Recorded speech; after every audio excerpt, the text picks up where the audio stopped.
हूँ।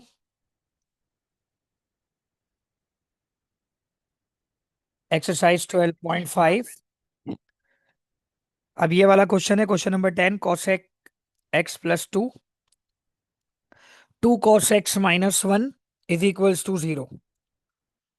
ठीक है, अब ये पहले से दो फैक्टर बने हुए ना। कॉसेक एक्स प्लस टू का एक फैक्टर बना हुआ है, और two cos x minus one is equal to zero का एक वो फैक्टर बना हुआ है, मतलब फैक्टर बना हुआ है। हमने दोनों को अलहदा अलहदा कर दिया, देखो इस तरीके से। और हमने क्या किया, प्लस टू वहां भेज दिया, वहां जाकर क्या हो गया, माइनस टू।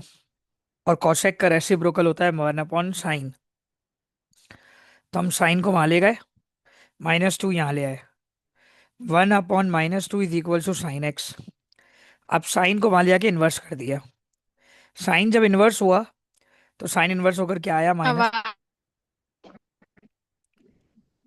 जी।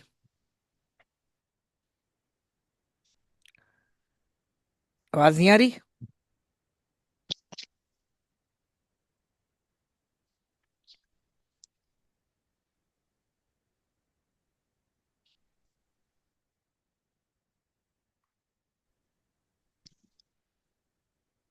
जी, अब देखें, आवाज आ रही है? जी। सही है, वापस देख लीजिए क्वेश्चन को एक दफा फिर।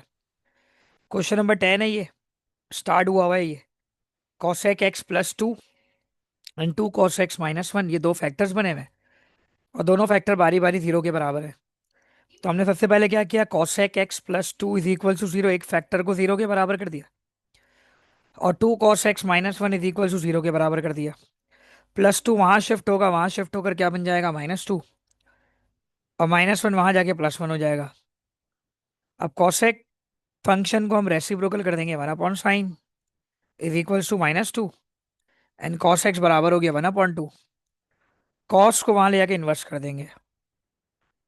Cos inverse one upon to की वैल्यू आ गई पाई बाई थ्री।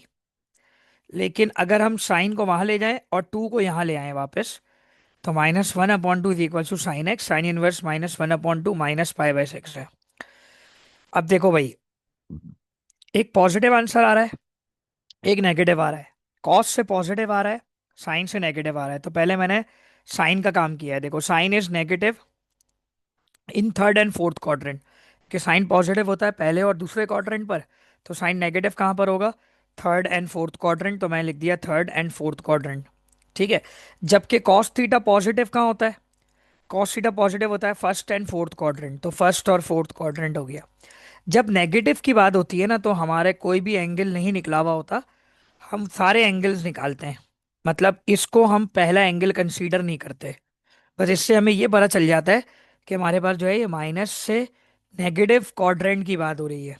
ठीक है। तो हमने देखा भाई कि थर्ड क्वाड्रेंट के अंदर 180 से प्लस करेंगे। अब थर्ड क्वाड्रेंट में आने के लिए हमें 180 चाहिए और 270 चाहिए। तो थर्ड प्लस, यानी हम बोलेंगे थर्ड में अगर मैं एंटर हूंगा तो मुझे पाई प्लस एक्स करना होगा। और अगर मैं दूसरी तरफ से देखूं तो three pi by to minus x करना होगा। ठीक है। तो मैंने x की जगह पर जो वैल्यू रखनी है वो रखनी है पाई अपॉन सिक्स। नेगेटिव नहीं रखनी, क्योंकि ऑलरेडी हम नेगेटिव क्वाड्रेंट पर हैं। बस हम नेगेटिव क्वाड्रेंट पर खड़े होके एंगल की value pi upon six put कर देंगे। अब यहाँ पर हमने एलसीएम लिया, सिक्स वन ज़ा six, six plus one seven pi upon six, ये पहला आंसर आ गया आपका। फिर नीचे आ गए three pi minus pi by six. तो इसमें जब हम एलसीएम लेंगे तो ये बना एट पाई अपॉन सिक्स, और उसको कैंसिल करने के बाद क्या बना, फोर पाई अपॉन थ्री। सही है, ये हमने किया। ये थर्ड क्वाड्रेंट के दोनों एंगल्स आ गए। अब आ जाओ फोर्थ क्वाड्रेंट पर। तो फोर्थ क्वाड्रेंट पे आने के लिए हमें कितनी दफा एंगल चाहिए होगा, भाई हमने लिखा भाई three, 270 plus and two pi minus. तो हमने ये लिखा भाई three pi by two plus x and two pi minus x, नीचे भी यही चीज मेंशन कर दी। तो three pi by two plus x मतलब पाई बाई सिक्स। इसको सॉल्व करेंगे, आंसर आएगा after LCM five pi by three, cancel out होने के बाद। और नीचे two pi minus pi by six, अगर हम इसका एलसीएम लेते हैं, six to the twelve, twelve minus one, 11 pi by six. ये आपके पास थर्ड और फोर्थ क्वाड्रेंट है, थर्ड एंड फोर्थ क्वाड्रेंट। सही है, इससे हमने दोनों एंगल्स निकाल लिए। अब आइए कॉस थीटा पर। कॉस थीटा का पॉजिटिव एंगल आ रहा है, तो पॉजिटिव कॉस कहाँ कहाँ होता है, फर्स्ट क्वाड्रेंट पर होता है और फोर्थ क्वाड्रेंट पर होता है। अब आप ये देखिए, जो पहला एंगल आ गया ना पॉजिटिव, ये जो पहला एंगल आ गया हमारा पॉजिटिव, यही हमारे पास समझो पहला एंगल हो गया। तो हमने लिख दिया cos theta is positive in first and fourth quadrant.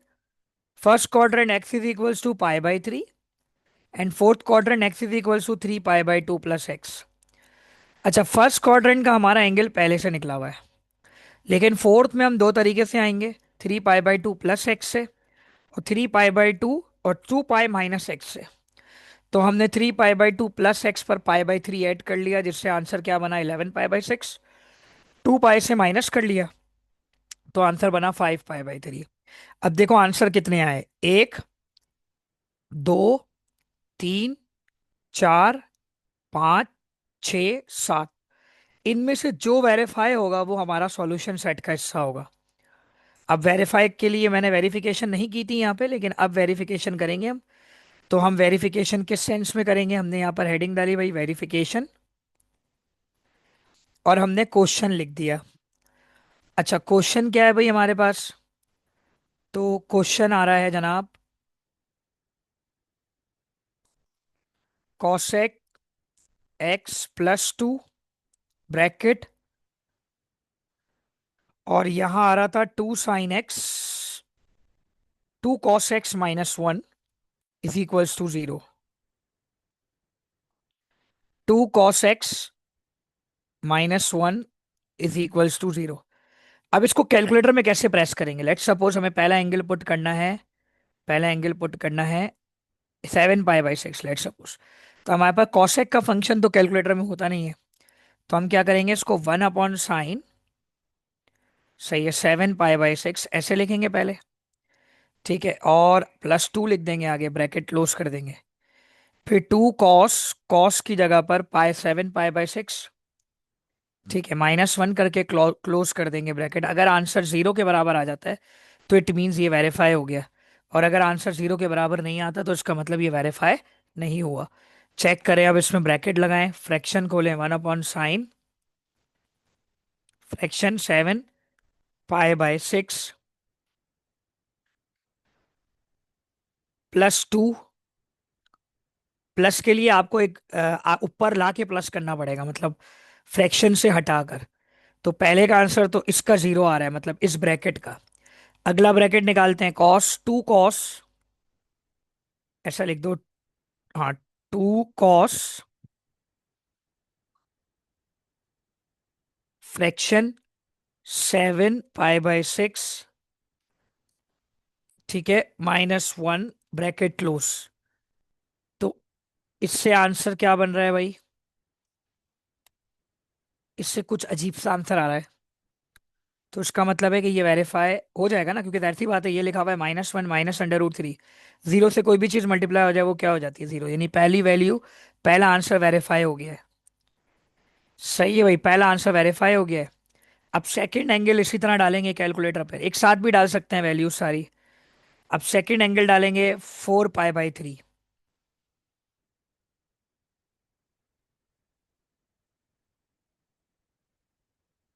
4 pi by 3।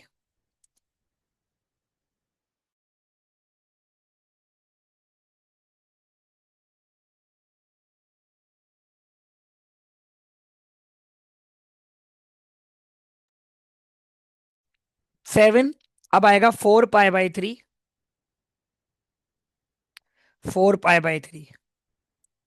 इसको चेक कर लो, ब्रैकेट फ्रैक्शन 1/साइन, फिर again fraction 4 pi by 3, bracket close, फिर ब्रैकेट खुलेगा, बल्कि प्लस टू लगाएंगे फिर ब्रैकेट खुलेगा, two cos fraction 4 pi by 3, ठीक है, bracket close, bracket bracket close, angle का ब्रैकेट क्लोज -1, फिर अगेन ब्रैकेट क्लोज। तो ये तो वेरीफाई नहीं हो रहा, मतलब 4 पाई बाई 3 वेरीफाई नहीं हो रहा, वो किसी तरीके से आंसर आ रहा है, और वो पॉइंट्स में आ रहा है, -1.69 करके आ रहा है। तो इसका मतलब है ये तो वेरीफाई नहीं हो रहा जीरो से। फिर नेक्स्ट वैल्यू डालेंगे हम, नेक्स्ट वैल्यू कौन सी है, 5 पाई बाई 3। अच्छा, 5 पाई 3 के दो आंसर है तो हम एक दफा ही निकाल लेंगे। तो यहाँ पर हमने लिखा 5 पाई बाई 3। अब हम नेक्स्ट वैल्यू लिखेंगे 5 पाई बाई 3।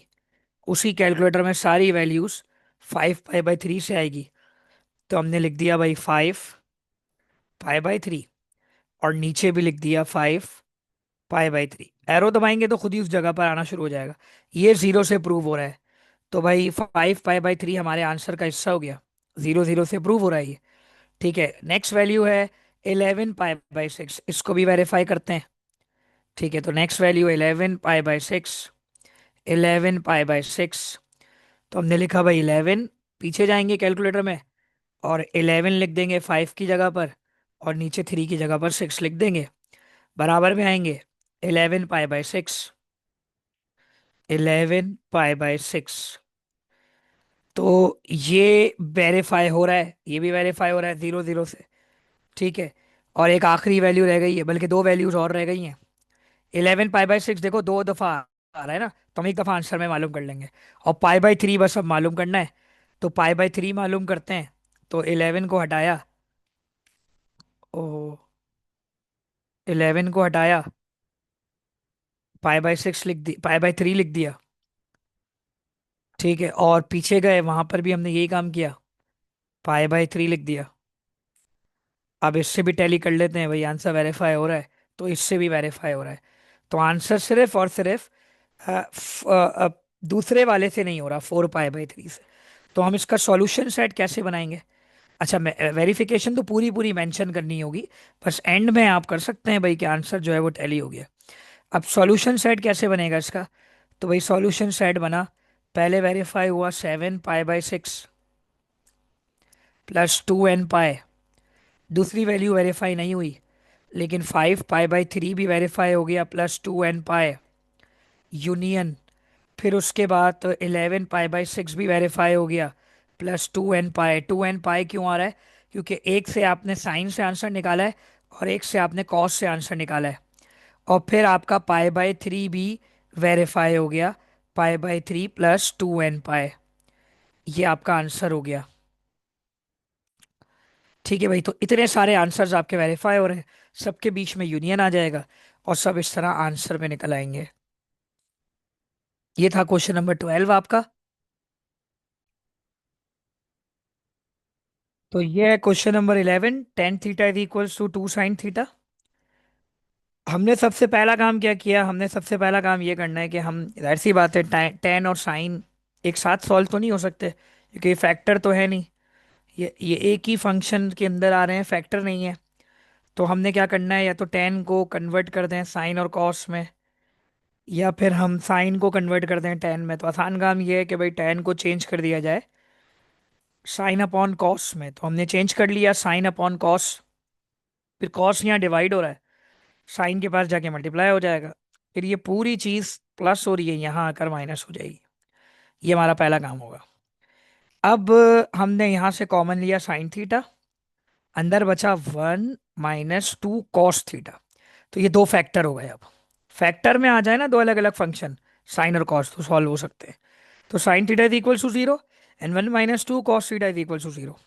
तो हमने बोला साइन इनवर्स जीरो की वैल्यू जीरो होती है। ठीक है, और 2 cos θ इधर ले आए हम, और 2 को डिवाइड कर दिया, कॉस इनवर्स 1/2 पाई बाई 3 होता है। सही है। अब ये जो मैंने, अब ये बताएगा sin θ = 0 कैसे आया, और फिर बाद में 1 - 2 cos θ 0 कैसे आया। बेटा ये फैक्टर्स बनाए हैं ना, तो साइन जीरो के बराबर हो गया और ये भी जीरो के बराबर हो गया। जैसे फैक्टर में हम करते हैं, दोनों को बारी बारी जीरो के बराबर कर देते हैं, इधर और करके। ठीक है, और साइन इनवर्स जीरो की वैल्यू जीरो आ गई। और 1 = 2 cos θ, 2 मल्टीप्लाई और हमारे के डिवाइड हो जाएगा। तो कॉस इनवर्स 1/2 की वैल्यू पाई बाई 3 निकाल ली। लेकिन ये जो डबल एंगल होता है ना जीरो का, ये कैसे निकालते हैं इसका तरीकेकार समझ लें। कि अगर एंगल ये आ रहा है, तो अब ये किसी क्वाड्रेंट की बात तो नहीं करेगा। तो जीरो के सामने ये पाए, ये डबल एंगल है। और पाए के सामने 2 पाए, ये पाए के सामने 2 पाए, ये आपके पास जो है ये डबल एंगल कहलाएगा। तो इनमें से जो भी आंसर हमारे पास आएगा वो हम आराम से निकाल सकते हैं। ठीक है, इसमें हमें कोई प्लस माइनस नहीं करना पड़ता ऐसे सामने वाले एंगल को। इसी तरीके से कॉस में हम ये काम करेंगे, कॉस पॉजिटिव आ रहा है तो अभी हमने ऊपर भी यही काम किया था ना, सेम यही काम होगा कि भाई कॉस पॉजिटिव कहाँ कहाँ होगा। तो भाई ये वाला काम जो है ना, ये मैं आपको डायरेक्ट दिखा दूं, ये वाला काम।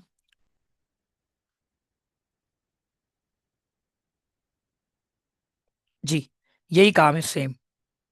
पाई बाई 3 पुट करेंगे, दो आंसर आएंगे यहाँ से। तो एक आ रहा है 11 पाई बाई 6, एक आ रहा है 5 पाई बाई 3। तो सेम ही है, सेम वर्किंग होगी। ये वर्किंग आप खुद कर लीजिएगा। 7 pi by 6, sorry 11 pi by 6 और 5 पाई बाई 3।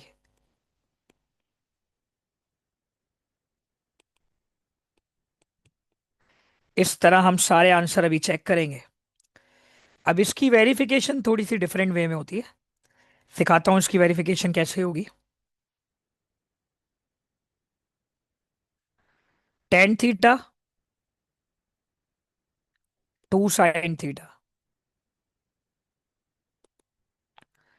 अच्छा, tan 0 +2 sin 0। पहली वैल्यू ऐसे चेक करेंगे। tan 0 लेफ्ट साइड से सॉल्व करेंगे, आंसर आया 0। sin 0 पे भी 0 ही आएगा। देखो 0 0 प्रूफ हो गया, इट मीन्स पहला आंसर आ गया। दूसरी वैल्यू 10 पाई करेंगे, आंसर आ रहा है 0। मतलब हम 0 की जगह पर नेक्स्ट वैल्यू क्या पुट करेंगे, पाई। और साइन पाई भी चेक करेंगे, 0 0 आ रहा है इससे भी। सही। इसी तरह 2 पाई से चेक करेंगे, sin 2 पाई भी 0 है, tan 2 पाई ये भी 0 है। तो भाई तीन आंसर तो वेरीफाई हो गए। अब 10 पाई बाई 3 चेक करेंगे,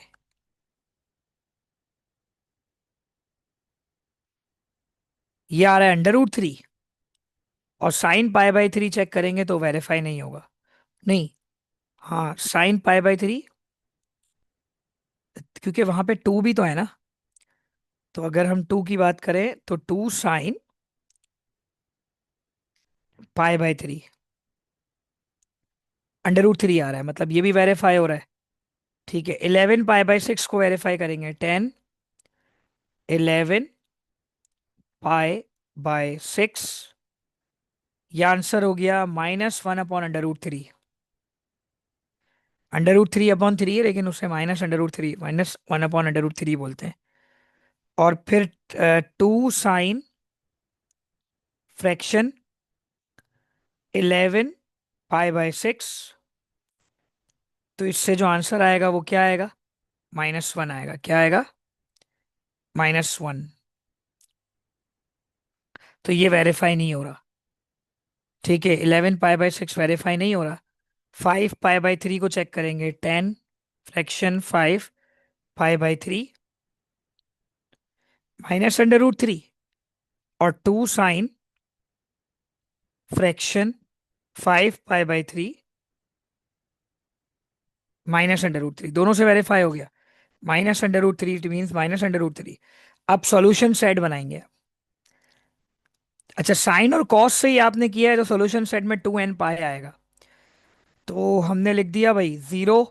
अब 0 को ऐसे नहीं लिखते, हम डायरेक्ट लिख देते हैं 2n पाई यूनियन पाई +2n पाई, ये भी वेरीफाई हो गया। यूनियन 2 पाई +2n पाई, ये भी वेरीफाई हो गया। ठीक है, मेरा ख्याल है 2 पाई पीछे नहीं दिया हुआ होगा।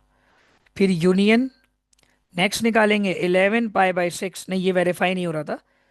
पाई बाई 3,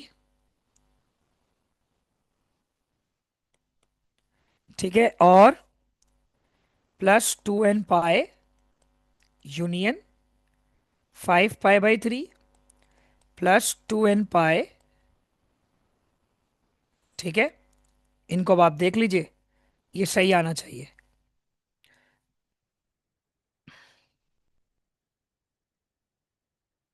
अच्छा, इसमें ये कि मैं कैलकुलेटर से इसको एक दफा वेरीफाई की वैल्यूज लिखकर एक वीडियो बना के सेंड कर रहा हूँ, आप देख लीजिए उसमें।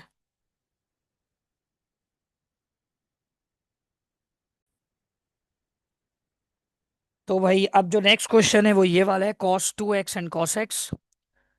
ठीक है, ये क्वेश्चन नंबर 13 है। फिर 12 करेंगे। 12 है तो छोटा लेकिन थोड़ा सा लेंदी है। काम इसमें कम करना है, डबल एंगल वाला काम ज्यादा करना है। वो भी अभी क्लियर कर देता हूँ मैं आपको। ठीक है, लेकिन पहली चीज ये है कि ये हमें पहले सॉल्व करना है। तो इसमें क्या होगा कि हमने क्या किया भाई, cos 2x है और cos x को यहाँ ले आए।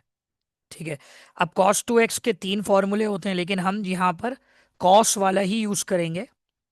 2 cos स्क्वायर x - 1। तो हमने लिखा 2 cos स्क्वायर x - 1। ठीक है, और आगे लिख दिया -cos x। ठीक है। अब हम जानते हैं ये क्वाड्रेटिक बन गया। 2 cos square x -cos x और -1 = 0। तो अब आप क्वाड्रेटिक फॉर्मूला लगाएं। ए की वैल्यू 2 आएगी। ए की वैल्यू 2 आएगी। बी की वैल्यू -1 और सी की वैल्यू -1।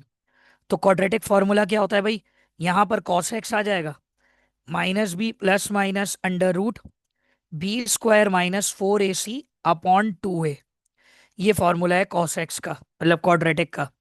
तो अगर हम क्वाड्रेटिक में सॉल्व करते हैं इसको डायरेक्टली, अगर हम कैलकुलेटर से भी करते हैं ना, तो a2 b - 1 and c - 1। तो आंसर आ रहा है 1 एंड -1/2। cos x का एक आंसर आ रहा है 1 और एक आ रहा है -1/2। ठीक है, तो हम क्या करेंगे, हम x को यहीं छोड़ेंगे, cos 1 कर देंगे। x को यहीं छोड़ेंगे, cos 1 -1/2 कर देंगे। ठीक है। तो cos 1 ये आपका आंसर है 0।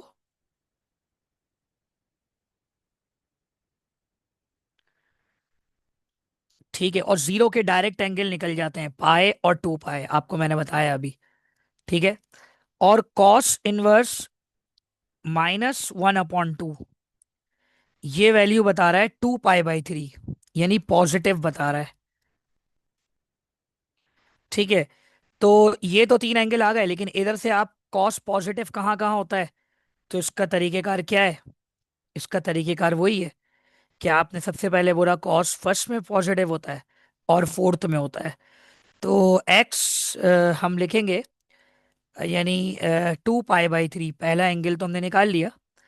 लेकिन जो कि हमारा नेक्स्ट है उसमें 3 पाई/2 प्लस एक्स करेंगे। ठीक है। और 2 पाई - एक्स करेंगे। सही है, 3 पाई/2 प्लस एक्स, एक्स की जगह आएगा 2 पाई/3। तो पहला आंसर आ रहा है 13 पाई/6। सही है, 2 पाई माइनस करेंगे। सही है, माइनस करेंगे 2 पाई/3। तो आंसर आ रहा है 4 पाई/3। तीन आंसर आ गए। तीनों आंसर को चेक करेंगे भाई। तीन नहीं बल्कि छह हैं, ये भी आंसर्स के हिस्से हैं। ठीक है भाई, तो हमें इसको चेक करना पड़ेगा कि भाई हमारे आंसर कैसे आए, वेरीफाई कैसे होगा। तो जब हम वेरिफिकेशन करेंगे तो पहले हमने क्वेश्चन लिख दिया, cos 2x = cos x। तो अब वेरीफाई बहुत आसान है। हम cos लिखेंगे, 2 लगाएंगे, ब्रैकेट लगाएंगे, और पहला आंसर लेट सपोज 0 आ रहा है, और cos 0 का आंसर भी 0 आ रहा है। cos 0 1 होता है। cos 0 1 होता है, तो बेटा 1 1 बराबर हो गया है। ठीक है। ठीक है, उसके बाद हम इसी तरीके से नेक्स्ट वैल्यू निकालेंगे, कॉस चेक करेंगे, कॉस पाए चेक करेंगे, कॉस पाए। ठीक है। तो कॉस पाए कैसे चेक होता है, कॉस 2 ब्रैकेट पाए ब्रैकेट क्लोज। तो ये इधर से 1 आ रहा है, और कॉस पाए का भी आंसर चेक करेंगे, इधर से -1 आ रहा है, तो ये बराबर नहीं हुआ। ठीक है भाई। फिर हम जाएंगे cos 2 पाए को चेक करने के लिए, cos 2 पाए ये 1 आ रहा है, और cos 2 2 पाए कितना आ जाएगा, ये आएगा 1, ये वेरीफाई हो गया।